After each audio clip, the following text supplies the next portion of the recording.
The larger conscious system didn't just grow up being love. It had to figure it out just like we're trying to figure it out now. So in the beginning, it said, we're all going to work together. But of course, these individuated units of consciousness all had their own free will and said, no, not doing that today. So the system tried to bully them. Ranting and raving made everything worse. By its interaction with us, learned love is the optimal way to interact with others. It's still evolving. We're learning, it's learning. The whole thing is evolving together.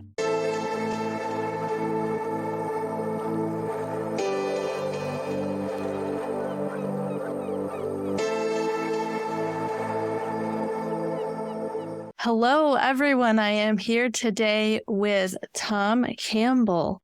He is a physicist, consciousness researcher, author of My Big Toe, or TOE, Theory of Everything trilogy, and international lecturer. He describes the nature of our larger reality, provides a complete theory of consciousness, and explains our purpose and connection to that larger reality. Tom, thank you so much for joining me. I've been so looking forward to this conversation. Well, thank you for inviting me, Melissa. Yes, of course. So today we're going to talk about the theory of everything. And so maybe let's start at the beginning. What got you interested in going down this path? Well, as you said, I'm a physicist. And a physicist's job is to model reality. That's a very short way of defining what physics is. And when I was in graduate school working on my PhD, I happened to have an experience where I was able to bring up the software that I had written for my research and debug it in my mind. And that was not a small thing in those days. This is back in the days of punch cards and one computer, and there were no personal computers, and one computer for the whole university, and queues that were sometimes 4 and 5 days a week long before you could get your job run. And there was no help from the computer as to why your job bombed. They would just give you a little ticket that said your job didn't run. And you had to go figure it out. Like, the best thing you had to figure it out was how far did it get before it bombed. If you did a lot of printouts as you went, you could kind of determine that. But anyhow, errors in those days weren't necessarily because you did something wrong. It could be that the card punch was a little bit off, just a quarter of a millimeter off in one direction, and the computer would not see that as the proper hole in the key. It would reject it. So there could be errors that you knew nothing about. And in my case, there were several of those kinds of errors that weren't. So I knew that I wasn't able to do this because somehow my subconscious knew that I had made an error, and I was pulling that information back up in some sort of way. That wasn't it. I was getting information that didn't actually exist anywhere except within consciousness. And when that happened, and I was able to do it over and over again, and it became a tool of mine, not just a gee whiz, oh wow, one-time experience, but this is a tool that I used daily and weekly to debug my software. I realized that there was a whole lot more to reality than the physical. So up until that time, I was going to say a boneheaded physicist, like most physicists. I believed that if you couldn't measure it, then it either wasn't real or it didn't matter. And it's all about an operational definition of reality. So that is how I became interested in consciousness. I realized that there was just this other reality, obviously had something to do with consciousness. And I'm a physicist. I want to understand the nature of reality and how to model it. So I started trying to understand it. What else could I do with my consciousness, and what other kinds of things were available to me? And as I was studying that, I got out of graduate school, took a job, and within a few months, the boss that I worked for asked me to read Journeys Out of the Body, which is a book that Bob Monroe wrote about out-of-body experiences. And it had just been printed, I think. This was now 1971, so the book was probably printed in the early 60s, so it was kind of a new book. When your boss tells you read a book, you read the book.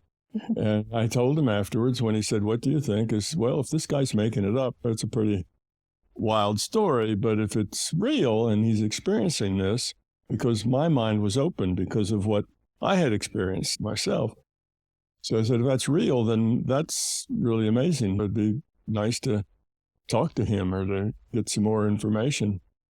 So it turns out that where Bob Monroe lived was no more than, 30 miles from where we lived, so where we worked. So a bunch of us got together to go out to see Bob Monroe to see if he was a real guy or whether he was hustling books or what was going on there.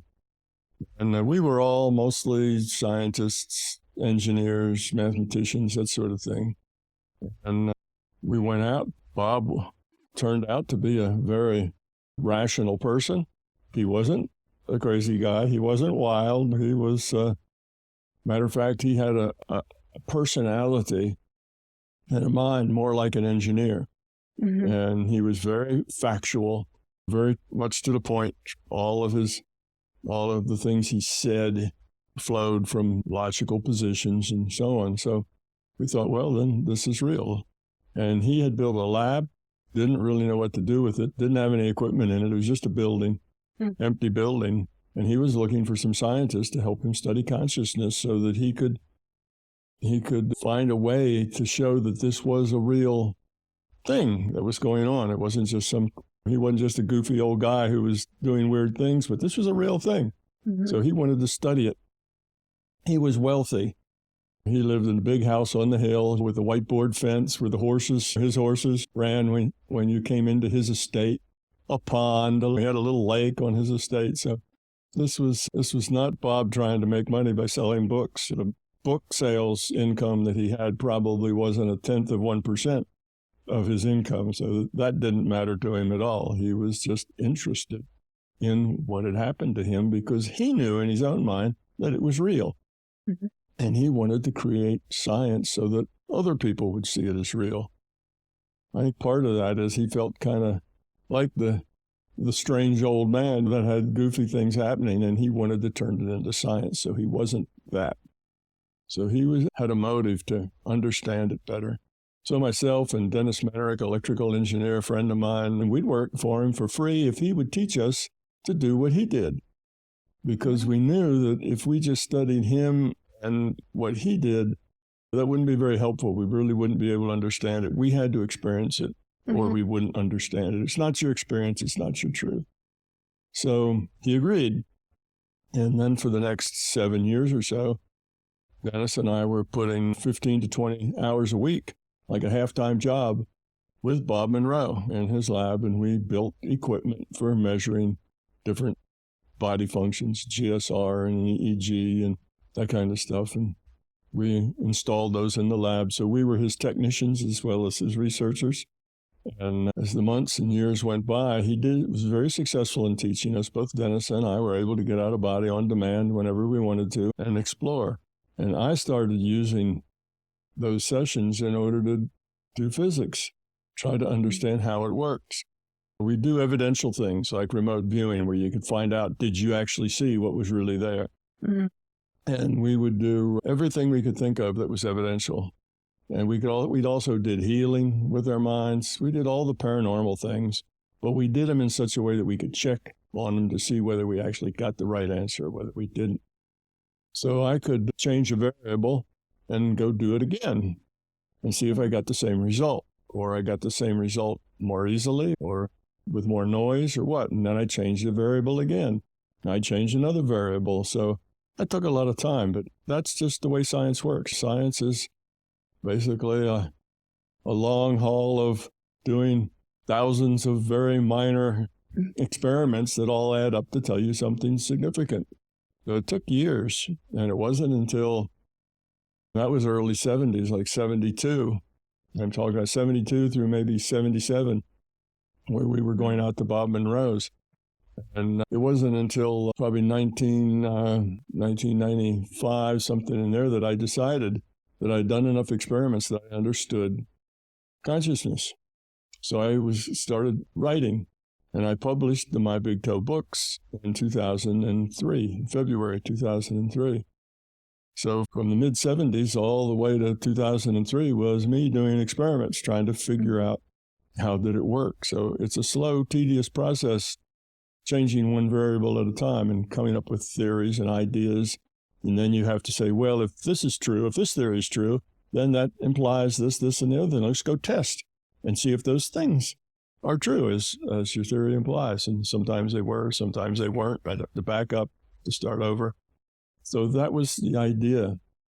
So what happened is that after doing this, I had a set of facts about consciousness that I knew were true because I had experienced them. They were my experience and my truth.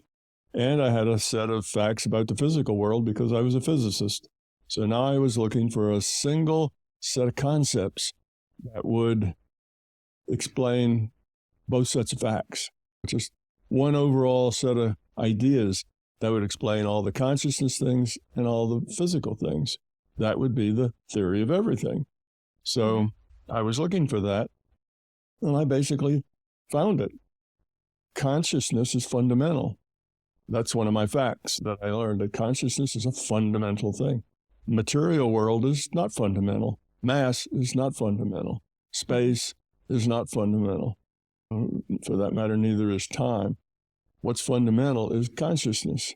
And from consciousness, all those other things are derived. And that sounds kind of crazy, right? How do you derive physics from consciousness? Mm. Well, I knew that that had to be the case, but I really didn't know how to do it.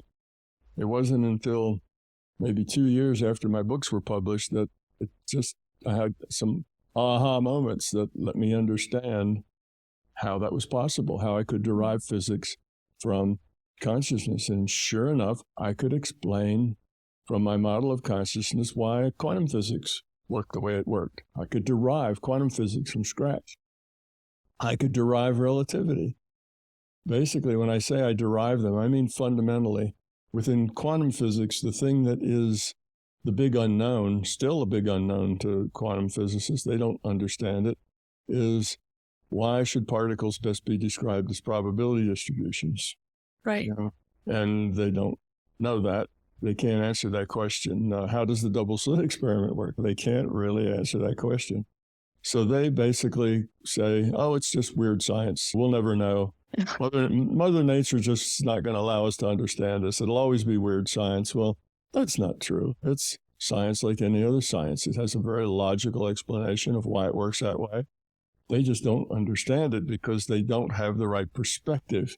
They're looking at it from the wrong perspective. They're looking at it from a material perspective, and that's not how reality works. So they can't find the right answer from that perspective. With relativity, the key idea there that makes relativity work is the fact that the speed of light's a constant. Mm-hmm. And light is the only thing that we know of that is like that. Everything else, velocities always add. By that I mean if you're walking 5 miles an hour and then you throw something in front of you, another 5 miles an hour, well, the thing you threw is going 10 miles an hour relative to the ground, right? You gave it 5 plus you threw it 5. Mm-hmm. So it had 10 miles an hour. That's what I mean by velocities add. And that works. Everything in our universe works like that. Velocities always add, except for light. You can have a source of light going any speed you want. And when that light comes out, it's going to speed c. You see, it always goes the same velocity, no matter what velocity its source is doing. Doesn't matter whether its source is going away, backwards, or forwards, or sideways, or anything else. The light is always going the same speed c. So I can explain that with my model. And then I started looking at all the other paradoxes that are in physics, things that we just don't know why they are that way. We know they are that way from experiments, but we have no idea why, like the double slit is one of those. There's many of those inside of physics, and that's because physics is looking at the world from the viewpoint of materialism being the nature of reality. It's a material world, and that's just wrong. It doesn't work that way. So they have a lot of paradoxes, things that just don't make sense. Matter of fact, even all their basic things that physicists work with, they would be like time mass, space, spin, all the basic things, charge. These are all basic things in physics, and almost everything else in physics is made up out of these things. But they have no idea where any of those things come from. If you ask a physicist, well, where does charge come from? They'll have no idea. They'll say, well, it just is. Well, wait a minute. I thought everything here depended on physical causality. Everything has a cause, right? And the physical causality is what physics is all about. And you're saying there is no physical causality for all these basic things that derive physics. That's a problem. That's a logical problem. They just start from nowhere or for no reason. They just are. Well, that's not good science, just to say they just are.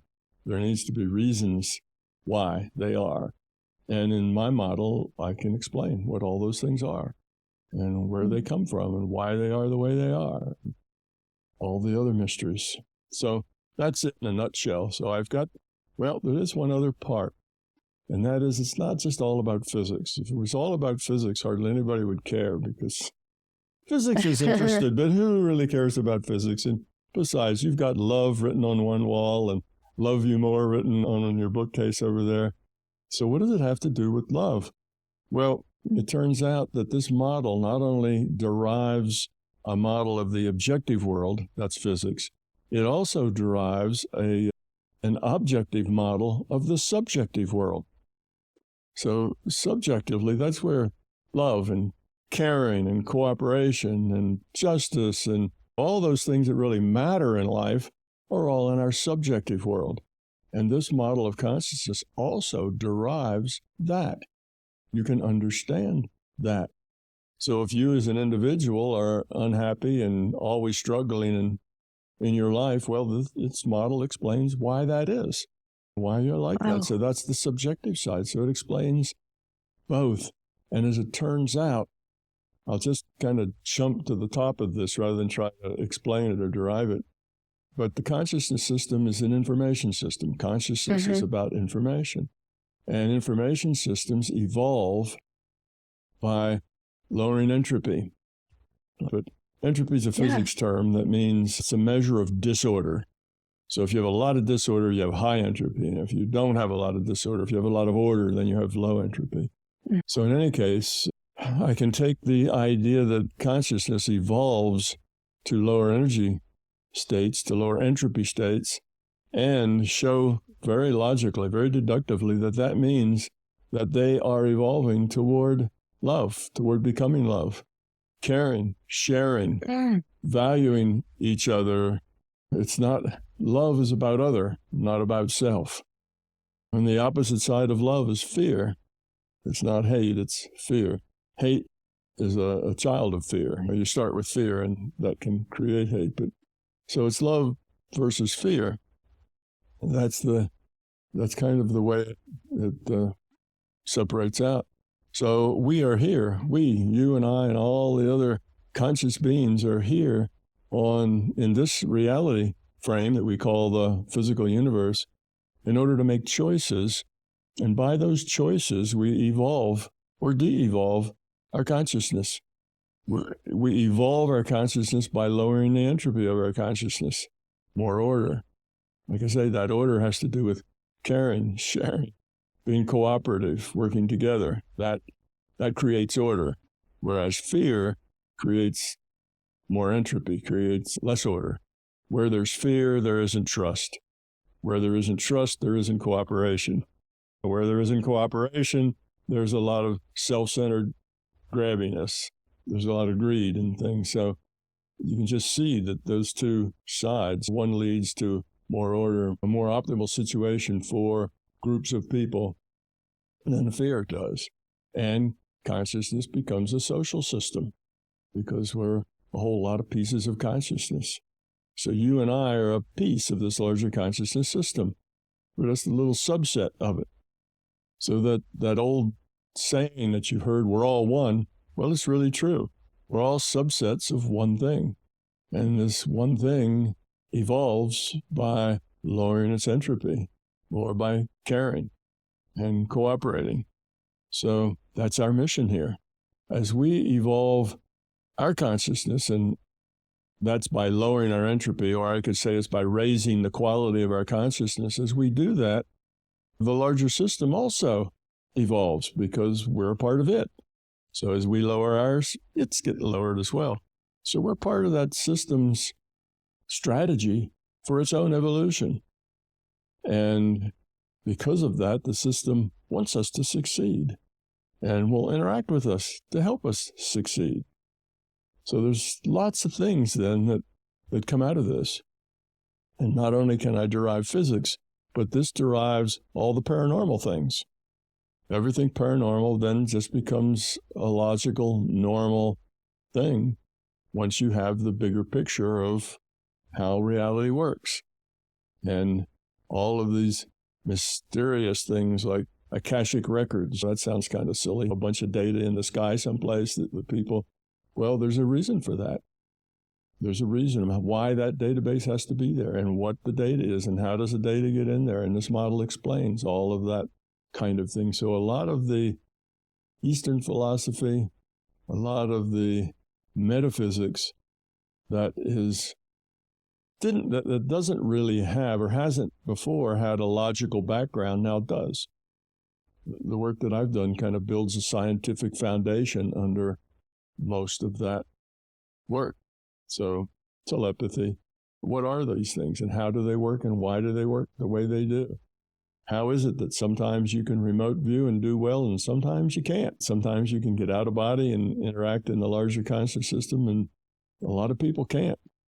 And a lot of people, even when they can't do it on demand. And why is that? And there's reasons for all of those things being the way they are. And so it turns out, as long as I've skipped over the top and given you this much, let me tell your listeners just one more thing. What is this reality? Well, consciousness is fundamental. Consciousness evolves by lowering its entropy. We had the system itself, and we, pieces of it, we're all kind of interacting with each other, and we all have free will. So all the subsets, you and I, all have free will, and so does the system, of course, have free will. So it and the subsets. When you have that, then the way you evolve is by that free will making choices. And when we were all together, like in a big chat room, we just were communicating with each other, there weren't very many interesting choices. The choices were all kind of mundane. None of it really mattered so much.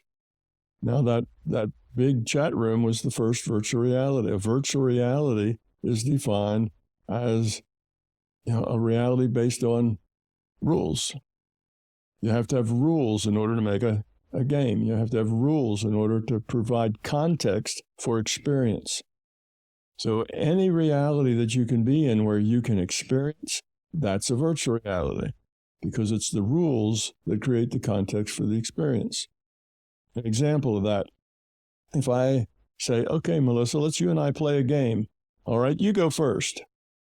You don't know what to do because what are the rules? Right. You have to say, what are the rules? What's the point? How do you win? How do you lose? All of those, how you win and lose, have to do with the rules. So as soon as I give you rules, then you know how to play. And then because you know the rules, you can come up with strategies and clever moves and all sorts of things are available then once you have the rules. But before you have rules, there's no way to interact. There is no experience.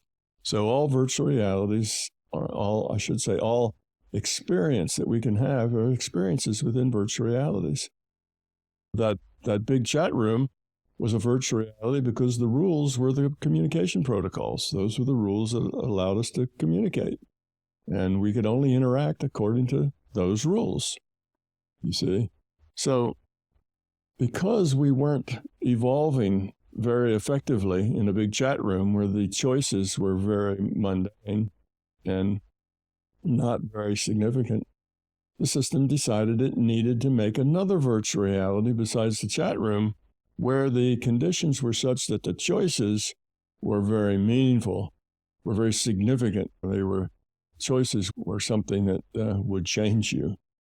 So it started with a set of initial conditions and a rule set, and let those two things evolve together. So the initial conditions would change according to the rules in the rule set. And so just let that run. So it makes up the initial conditions, the rule set, punches the run button, and lets it run. So this larger consciousness system not only is itself and us, but it also can configure a piece of itself as a computer. It's an information system. It can do anything that any information system can do.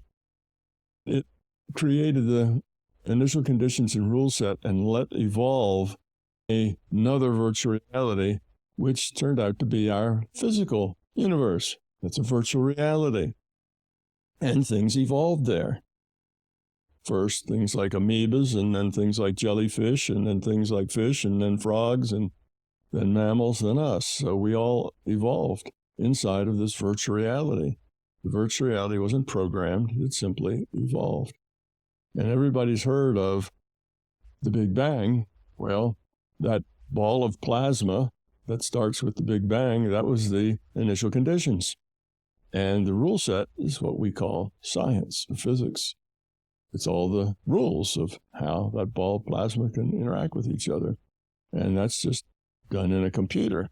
So this evolution of our physical universe, it's a virtual reality. And when characters evolved there that made interesting choices, then we, little pieces of consciousness, I call individuated units of consciousness, we started to log on to play those characters. So now that means that you and I aren't really Melissa and Tom, a physical human. We're pieces of consciousness. We're playing in a virtual reality, and we're making all the choices for the avatar Melissa, and I'm making all the choices for the avatar Tom Campbell. You see? Now that's a really weird concept, and when people get that, it's like, oh, wow, that couldn't possibly be true. That is so strange and so out there. But in science, we judge the value of a model based on how it can perform. What does it explain? Does it explain all the facts that we already know? Does it explain some new facts that we don't know? Does it explain all of the problems and the issues that we have, all the paradoxes that we don't know? And if it does, then it's a good model. We do not judge a model. Well, shouldn't we do? But we shouldn't. We should not. Science should not judge a model by how well does it support the things we already believe. That's not a good scientific way to judge a model. And that's the problem we're in here. Most all the scientists believe that materialism is the truth, and they've grown up with that since Newton. That's hundreds of years this has been inbred and into that science. And they are waiting for a solution that is a material solution. They've been waiting now since the double slit experiment for 100 years, almost exactly 100 years since the double slit was done. And of course, there is no solution because materialism isn't the way reality works. And though this solution that I've come up with, that we are pieces of consciousness playing human avatars in a great virtual reality in order to improve the quality of consciousness within the physical system. It's what makes the consciousness system evolve, grow, because the system, it's like everything else in evolution, it can evolve and become more and better, or it can de-evolve and eventually die. And for an information system, death is when the entropy is maximum and all the bits are random. That's no more information, then the information system dies.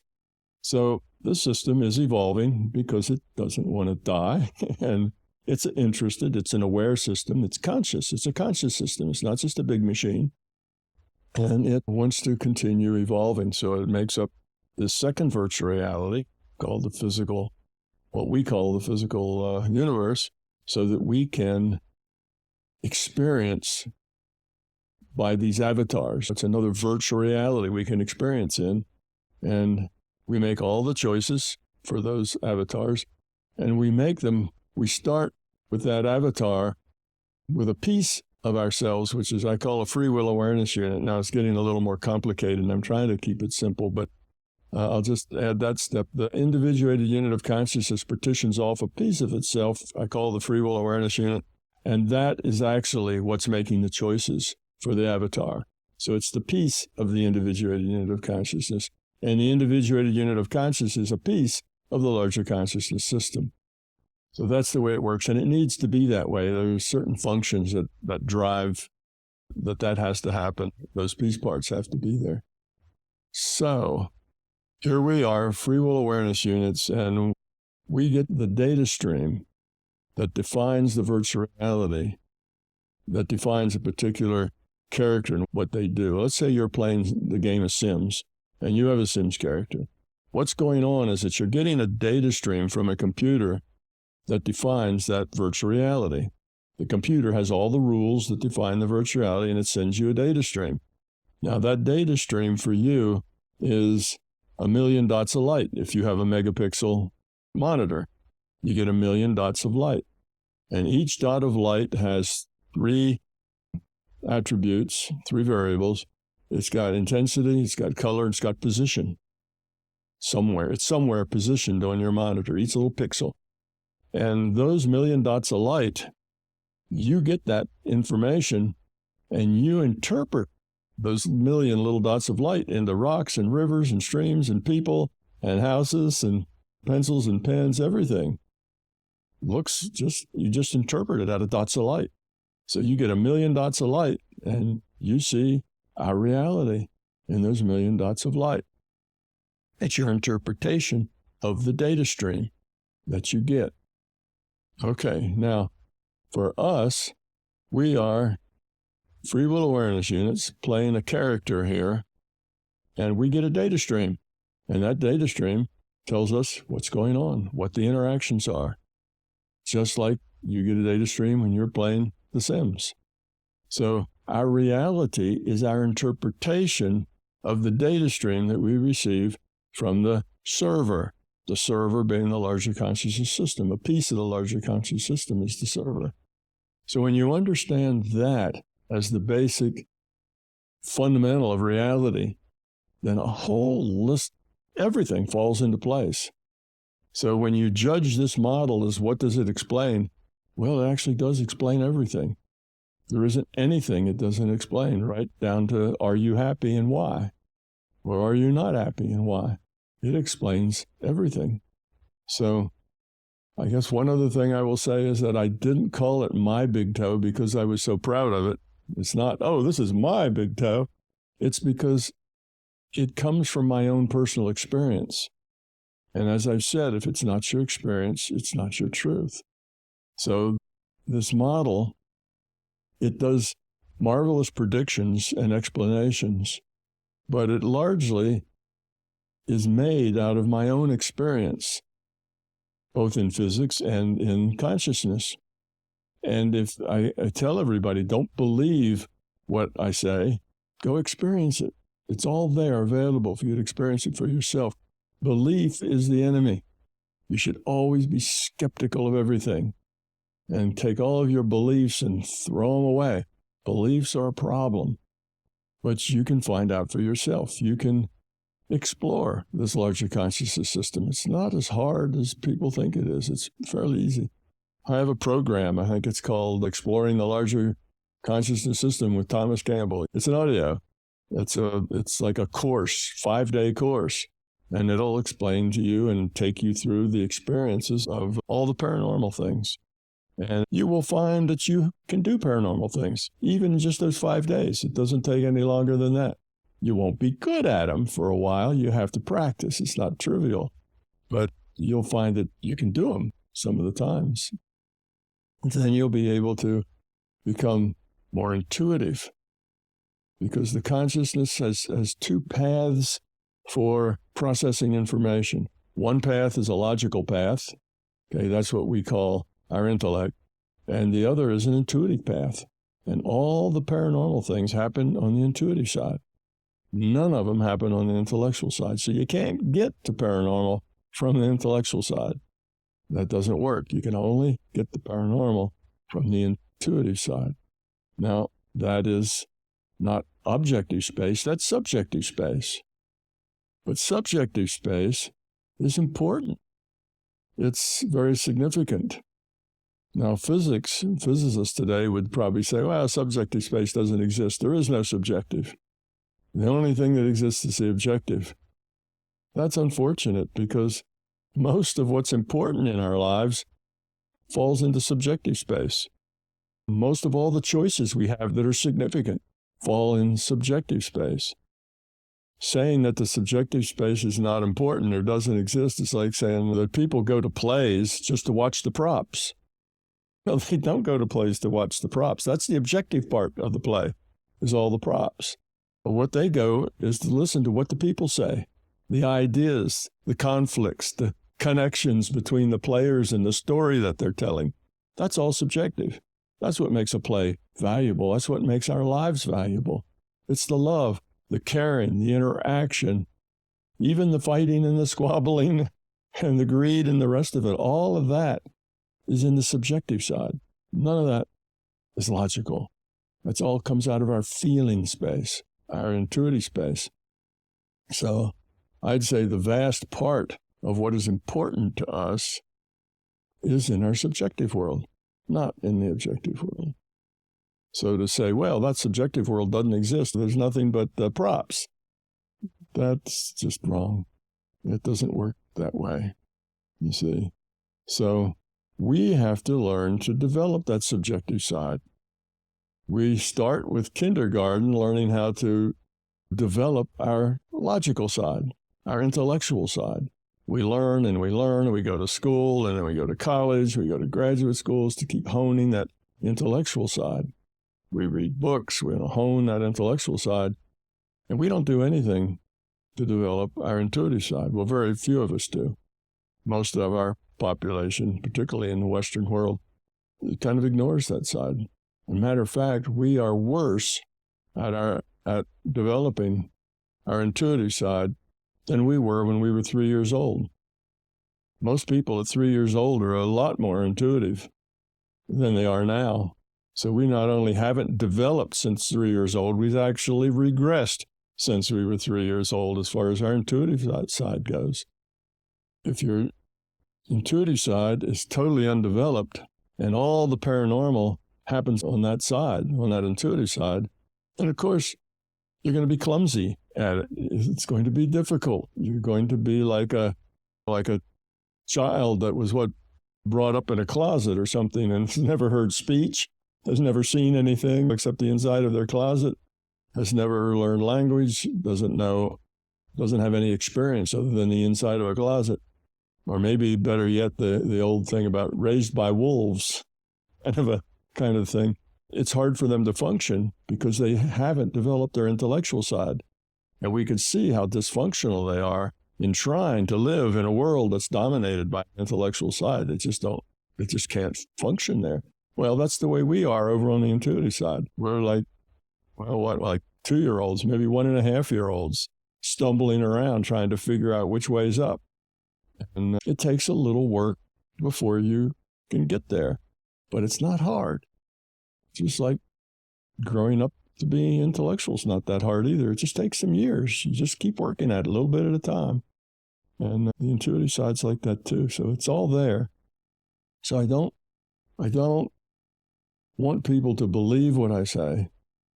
I want them to go find out themselves if it makes sense and apply. They can take the model and apply it to their everyday life. It's not just about physics. It's about them as human beings, how to get along. And if they apply the rules, they will find that all their relationships will get better. Their connections to their loved ones, to their children, to their boss at work, everything will start to improve because they'll start to understand what all the problems were that were keeping those things dysfunctional. So it's not something that you can't test. Everybody can test it easily. Just test it, see how it works. And I can guarantee it will work wonderfully for you. Change who you are and make your life so much better than it was before. So it's not only a better science, a better understanding of the objective world, but it's a better understanding of the subjective world. Now, I've talked a lot, Melissa. I'm sorry. I've kind of dominated the conversation. Let me turn it back over to you now that I've kind of laid out what it is. What is my big toe, and where did it come from? And please go take it from there. Yeah, thank you so much for explaining all that, because that was going to be my first question, was to better understand your theory. So you've mentioned that it's an information-based rather than mass-based. Mm-hmm. So, and I think we all sort of understand that because of computers being information-based. But where does this information come from, or what is it at its most basic level? Okay, well, this information that let's just talk about the information that's in our data stream. Mm-hmm. Okay, we get a data stream, and that creates our reality. Our interpretation of that information creates our reality. That data stream is something that's computed by the larger consciousness system. Right. Okay, in this virtual reality. So in this virtual reality, it's exactly like The Sims. In The Sims reality, the characters there have free will. And the characters are actually making those choices by having players. Right? The choices are all made by players. The choices aren't made by Sims characters. There are no Sims characters. Sim characters are just dots of light on a screen someplace. They don't really exist. What exists is a computer with a rule set and a consciousness player that makes all the choices. So that's how our reality works as well. So we have a computer that computes a data stream, and we get to make a choice. So we can say, all right, I choose to get angry here. I choose to hit my little brother with a stick. That's my choice. So then I give that to the computer. The computer gives me a data stream that shows me hitting him with the stick and what all the repercussions are. Well, my little brother cries. He runs to his mother and says, Mom, Tommy hit me with a stick. And things happen, right? And the computer then has other players interacting. The mother interacts, the little brother interacts, and then the results of all of that get brought up, and then I make my next choice, which I have to talk to my mom and tell her why I did that or whatever, or apologize or say, oh, yeah, but he just bit me or something. That's stuff that kids get into. But in any case, it's just a flow of information. The information is us. We, consciousness, are making choices. Consciousness is an information system. We are pieces of consciousness. We are an information system. Okay, we take in data. Comes through our senses, right? We have 5 senses. We collect data through our 5 senses. And that's our information. That's what defines our world. Cut off those 5 senses, cut off that data stream of those 5 senses, and what's left?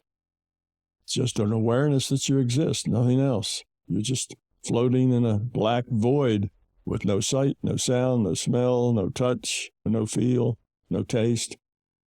Well, you just exist like the Descartes moment. I think, therefore I am.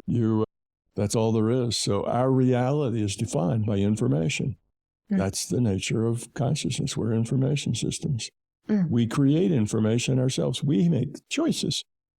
And when we make choices, it is information. So I make a choice to hit my little brother with a stick in this story, and that choice then has ramifications. There's consequences.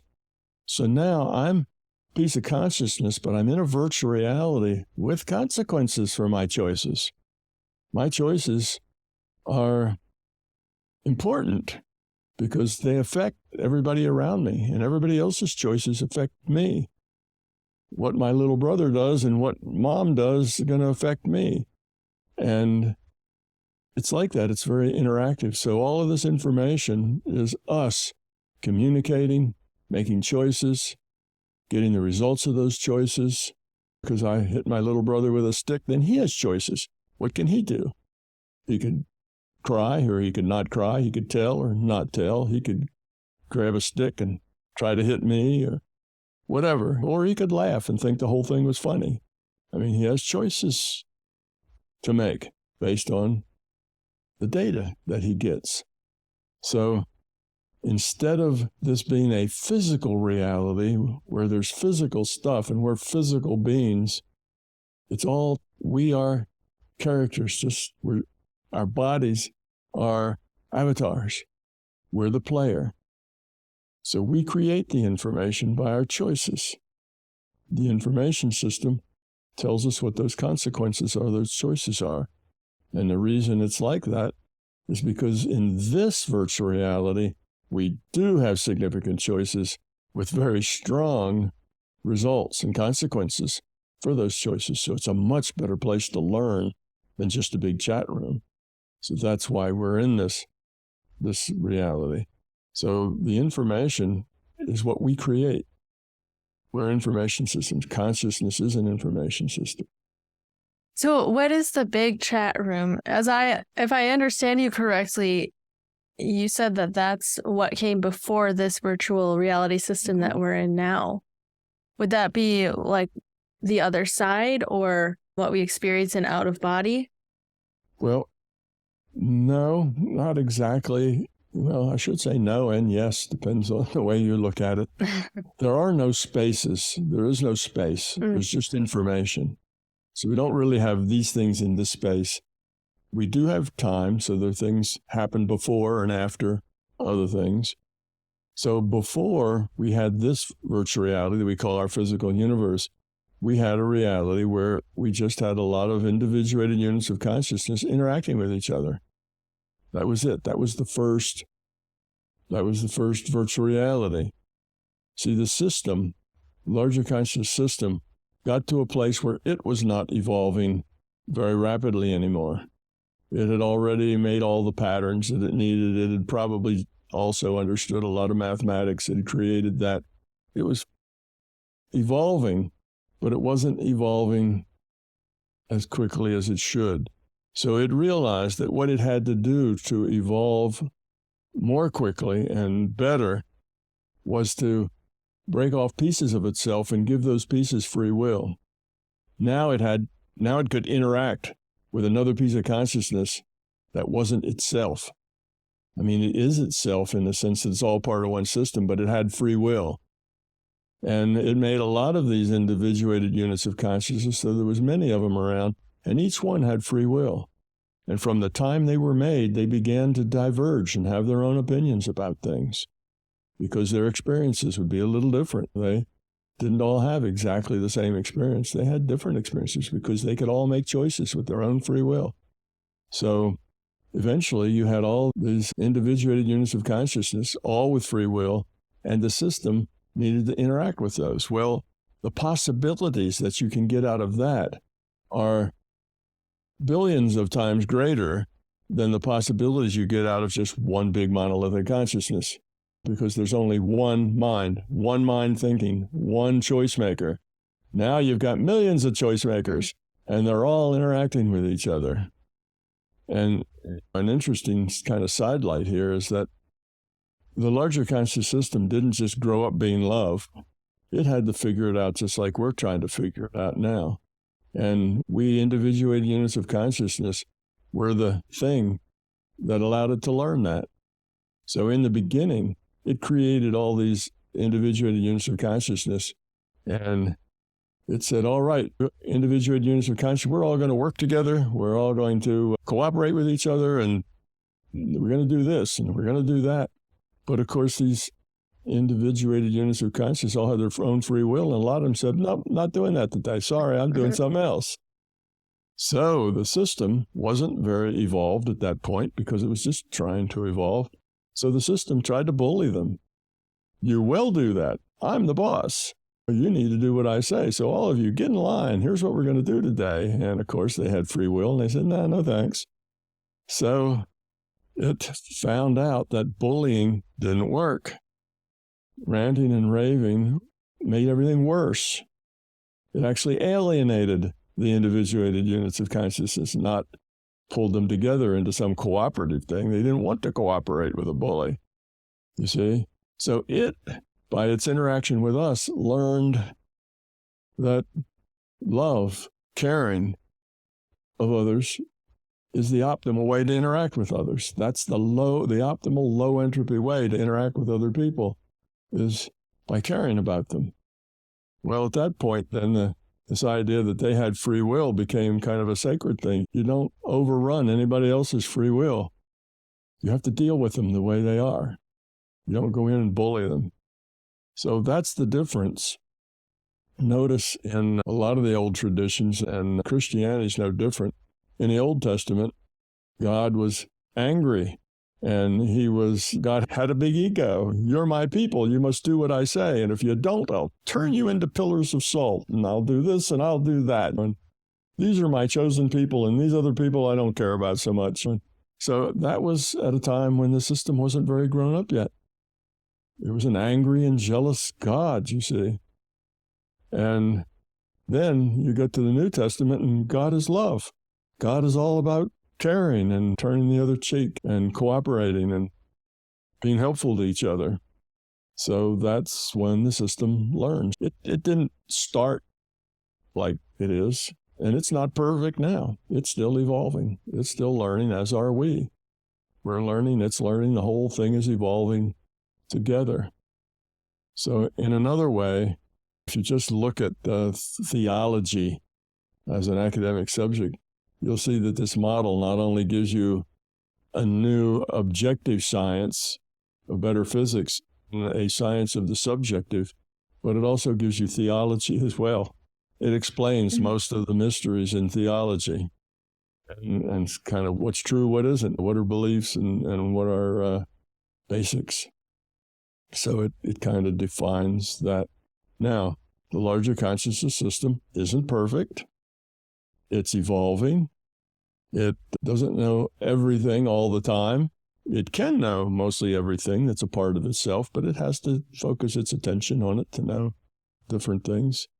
So it doesn't fit a lot of our religion's attitudes toward God, the all-knowing perfect thing that always has been and so on. It's not like that. It started not knowing much of anything. It evolved to knowing a lot, and we are subsets of it. But that makes a totally new kind of theology that explains all the old theologies. It explains what's going on in the Bhagavad Gita. It explains all the basic theologies that are around in fundamental terms, not in terms of dogma. Dogma stuff that people make up along the way. But as far as the fundamentals, it does that too. So it really is a theory of everything. And it all comes from just this one shift in perspective. And the shift is away from materialism to an understanding that consciousness is fundamental and that consciousness is the computer. Our virtual reality is a product of consciousness.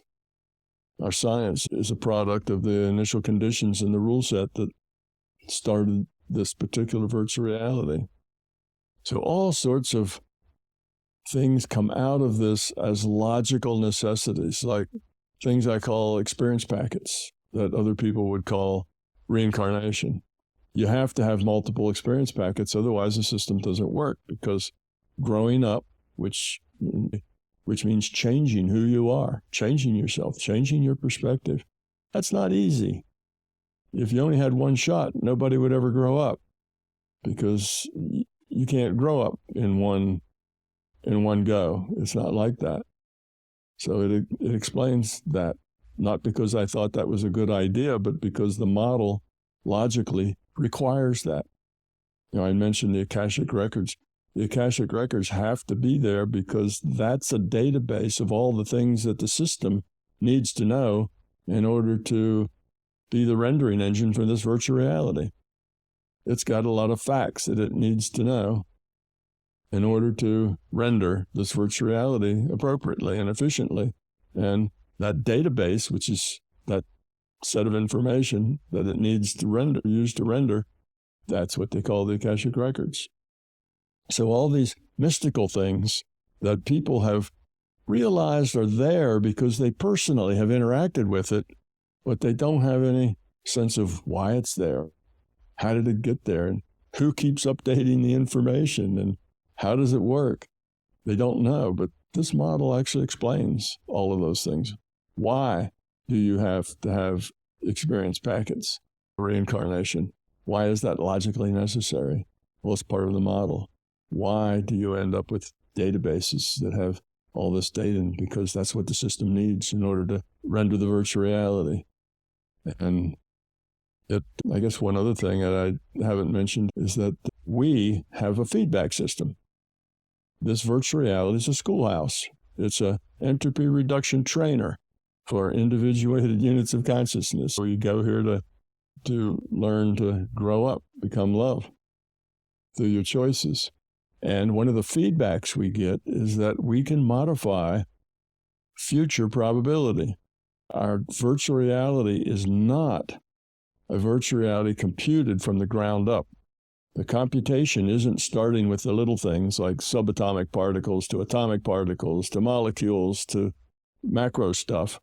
That's not the way it works. It's a probability and statistical model that from the top down.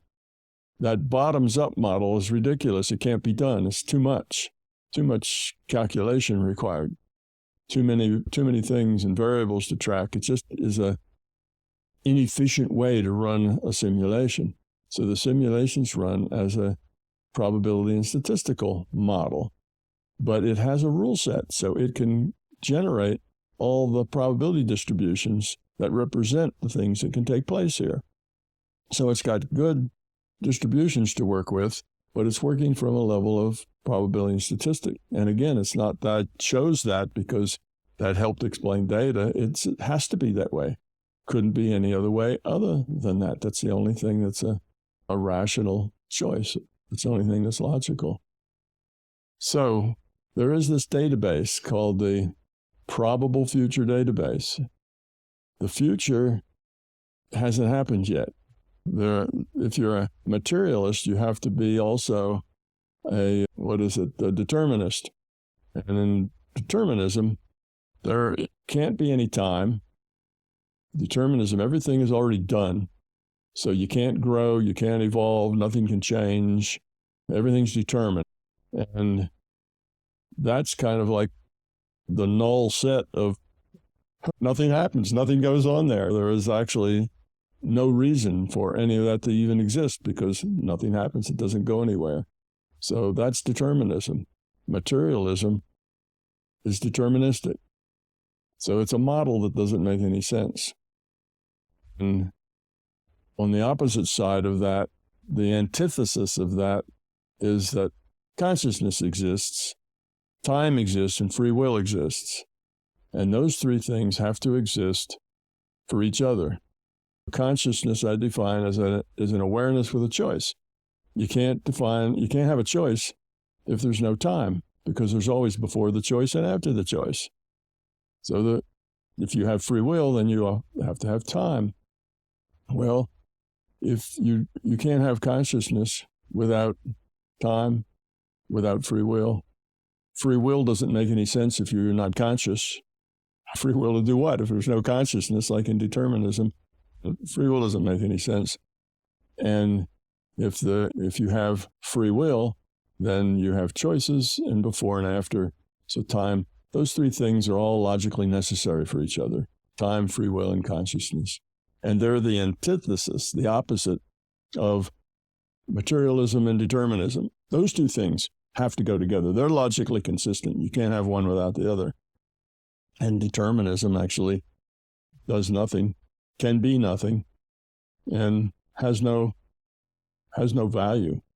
Everything that exists because there's value in its existence. So our virtual reality has this probable future. Okay? And it's just probable. We make choices and we change those probabilities all the time. Now we players get feedback because we can modify those probabilities with our intent. Okay, so what is likely to happen or not likely to happen is partly because of our intentions. We can change that intent. That's how we use our mind to heal. In order to change something, that something has to have uncertainty. That means it has to have some probability of being some other way. It has to have uncertainty. So in health, there's so much uncertainty because the body is so complicated. We don't really understand how it works. Right. So there's all kinds of things are possible. Sometimes people are given 3 weeks to live with a stage 4 cancer, and then after the first week, they don't have cancer at all. It just goes away. Now, it doesn't happen a lot, but it happens enough. It happens enough. So there's uncertainty about everything. Well, you can use your intent to modify future probability. Now, that doesn't mean that you can get whatever you want. It just means you can modify the probabilities. You may not modify them enough to get what you want. You may only modify them partway to that, and you still don't get it. For instance, if something was 1,000,000 to 1 that it was going to happen, let's say it's only 1 chance in 1,000,000 for it to happen, and you work on it with your intent and make it all the way to it's only 1 chance in 1,000 that'll happen. Wow, well, you're a powerful wizard. You just moved it from 1 in 1,000,000 to 1 in 1,000, but it still isn't likely to happen because it's still 1 in 1,000. So the intention can modify that future probability.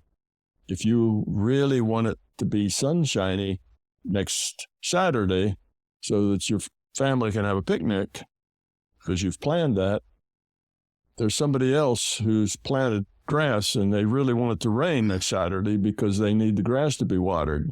Right. So you have lots of people with conflicting intents, and all of that gets sorted out. And if there's more people who want it to be sunshiny than there are people who want it to rain, then the probability of sunshine goes up, the probability of rain goes down.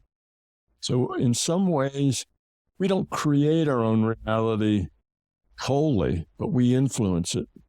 We have a lot of influence on it, such that when you look around at our reality now, you'll read the newspapers, you watch the news, you go on the internet, and you see this is reality.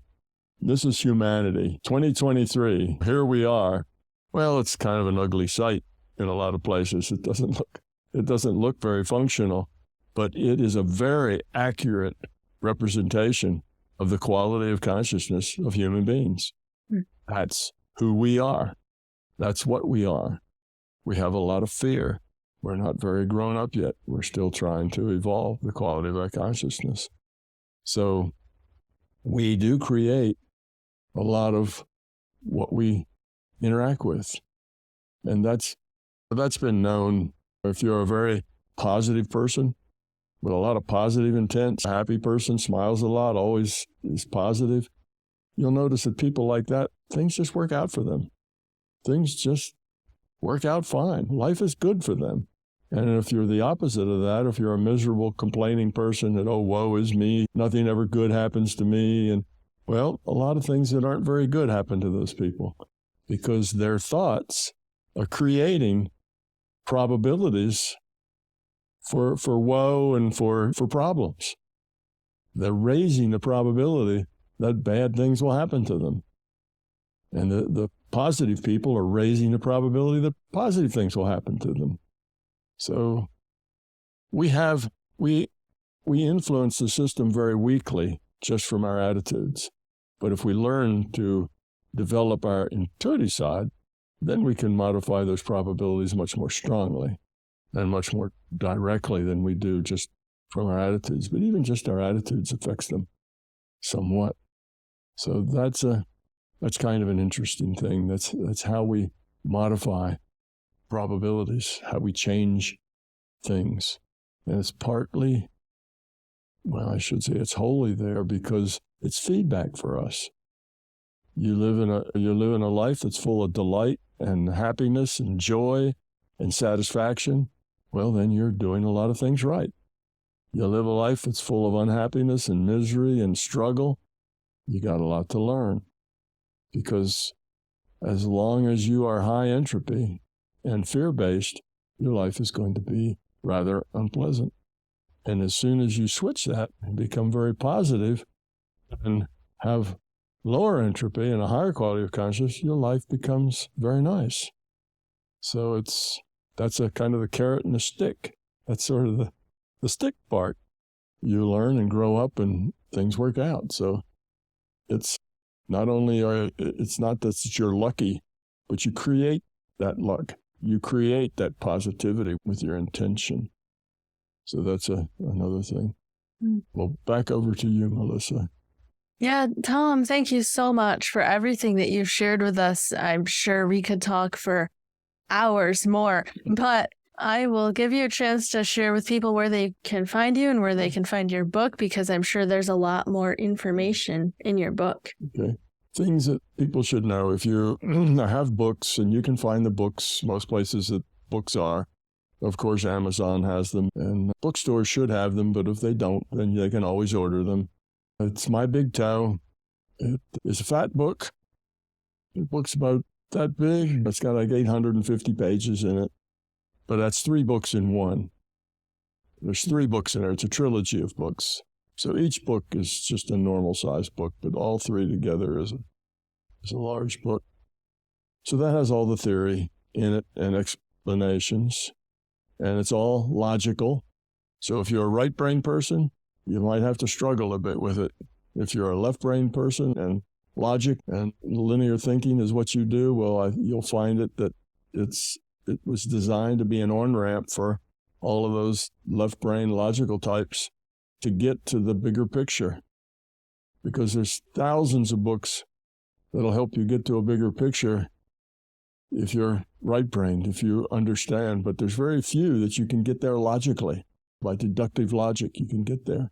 So this is one of those on-ramps for the logical person, for the engineer and the scientists and the people who, the doctors and the lawyers and the Indian chiefs and the businessmen who run their life with logic.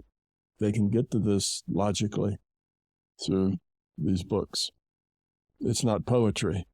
If you read the Bhagavad Gita, you can learn all sorts of wonderful things, but it's all poetry, and you have to understand how to decode the poetry in order to understand the meaning. Otherwise, it's just a bunch of silliness that never makes sense to you. And that's the way most of this kind of thing has been. It's been more poetry than logic. Well, this is more logic than poetry. It's basically all logic, and it's got a lot of humor in it, but it doesn't have much poetry in it because I'm trying to make it for the logical person. Then I've got thousands of videos on YouTube, literally thousands and a lot of those videos are long, I'm afraid. Sometimes they're hours long. But if you can go through them a little bit at a time, I think you'll find maybe a lot of those are interesting. I have a tool where you can search all of the thousands of videos just for various subjects. You can go in and put that subject in, and it'll go into probably have 10,000 hours of video or 20,000 hours of video. It'll go into all of that and just come back and tell you what the name of the file is and what the time stamp is, and then give you a link that you just click on, and it'll take you to that place in that video.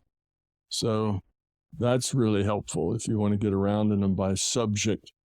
And upcoming in another couple of months is going to be an AI that will discuss the material with you. If you wish, we're going to train an AI. We're going to train an AI that will just discuss the MBT material. So that's coming. Let's see what else. I've got some products that will help you experience the larger conscious system. I mentioned one that was a product where it's a 5-day course for learning to do paranormal things. I teach that course because I say, don't believe me. If it's not your experience, it's not your truth. Well, then I have to help you have the experience. So that's why I produced that course. I have another book called Tom's Park, which provides another route of getting in to the paranormal, into the larger consciousness system to explore that doesn't require meditation. The classical way is meditation. And meditation is needed because you need mental discipline. You can't discipline your mind and your thoughts are all zinging all over the place, then you will not be able to develop your intuition. Your intuition needs a quiet place where your intellect is not intruding. So people who have trouble with meditation, that have trouble quieting their minds, then this Tom's Park is another way you can get into the larger consciousness system and the outer body and all of that without ever meditating. And the Tom Spark method actually takes you through your imagination. And it takes you start with your imagination, but that imagination turns in to a data stream from the larger consciousness system. So it gets you to the same place without having to have the meditation route. So that's a little different, and that's a fun place, and it's interesting, and it'll take you to all the same places and things and out of body and learning and databases. You get to all of that through Tom Spark just as well. But first, you have to develop your imaginative skills to the point that you can get so absorbed in what you're imagining that you stop feeding it the data and just let it go on by itself. If you've ever had a daydream where you start to daydream and you're daydreaming about this or that, and then eventually the daydream just kind of takes on a life of its own, and the characters do what the characters do, and you're no longer making it all up. It just happens. Well, if you can develop your ability to daydream to that point that you're not any longer feeding all the story. Now, you may be feeding 10% of it, and it may be feeding 90, or you may be feeding 90 and it 10. There's no boundary here in Tom Spark. It's all this, it slips from one to the other with practice. The problem with people have with meditation, there's a boundary. Oh, you're here, you're in this reality, and then bingo, you're in that reality, and crossing that boundary becomes a big hurdle because the intellect jumps in and gets in the way when you cross that boundary. For a lot of people, they have that problem. So there's that. And there's a lot of other little things. I have binaural beats that if you're not a good meditator, it will make you act like a good meditator. It'll put you into a theta state and holds you there. You know, they're not like any binaural beats that you can get anyplace else. They're very different. And I have 2 sets of 14, 28 of them, something like that, that basically are all the acoustic space in which binaural beats can exist. They're like samples through all of that space. So you have kind of a binaural beat for everybody there. Anyway, those are the things that are out there if you'd like to find out more about this new perspective on reality. Tom, thank you so much for the work that you're doing and everything that you've put out to be of service to the world and bringing this information to them and also helping people to be able to experience it. So I greatly appreciate that. I am so thankful personally for all the lectures that you've put online, as I've listened to many of them myself. And I will have all of those links in the description. I should tell you that on the 10th of this month, I get a whole new website, and it's going to have a lot more information on it, a lot of discussion, if people want to just understand what MBT is all about, it gives a good logical derivative of the model and so on. So just a couple of days, you'll have a whole new website, but you'll get to it the same way. The link won't change, so whatever you put in there will be fine. Wonderful. I'm so happy to hear that. Well, thank you, Melissa, for inviting me. That way I get to talk to more people and hopefully get them on a path toward love, because that is the answer. Thank you for watching and listening. Your views, likes, comments, and shares truly make the biggest difference in supporting this channel. Don't forget to check the show notes for all the links to today's guest, as well as my links. You'll find me on social media at Love Covered Life, my website, lovecoveredlife.com, and the Be a Guest link for anybody who would like to be a guest on the channel. I have great news. Love Covered Life podcast is coming available on audio podcast. You can find it wherever you listen to your audio podcasts.